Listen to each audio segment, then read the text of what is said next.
7.5 ఎకరాలు ఒకే కాడ ఉన్నది. అన్ని పంటలు వేసేవాళ్ళు. అన్ని పంటలు కూడా వచ్చాయి, కానీ చాలా ఖర్చులు పెరిగినాయి. ఈ పామాయిల్ వేయటం వల్ల ఇప్పుడు 4వ సంవత్సరం ఎల్లింగ్ అవుతుంది. ఇప్పుడే ఈ నెల నుంచే 4 నిండుతున్నది. ఇప్పుడు ఫస్ట్ క్రాప్ వస్తుందండి. చాలా చలి కూడా మంచిగా ఉన్నది. ఈ కూలీల పని కూడా చాలా తక్కువే ఉంటుంది. చాలా లాభసాటిగానే ఉంటుందని అనుకుంటాను. చాలా బాగున్నదండి.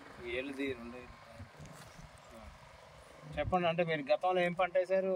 అన్ని పంటలు, మిర్చి, అది పత్తి, పసుపు, శనగ, కంది, పెసలు అన్ని పంటలు వేసేవాళ్ళు. పామాయిల్ వేసుకోవడం వల్ల మీకు ఎన్ని రోజుల దిగుబడి వస్తుంది? ఇప్పుడు ఇదే పంట అండి. ఈ రోజే ఎన్ని టన్నులు తెచ్చారు? ఇప్పుడు ఎంత అయిందోనండి లెక్క చూడాలి. మొదటి కోత. అవునండి. 7 ఎకరాలు 4వ సంవత్సరం. అంతేనా? అంతే.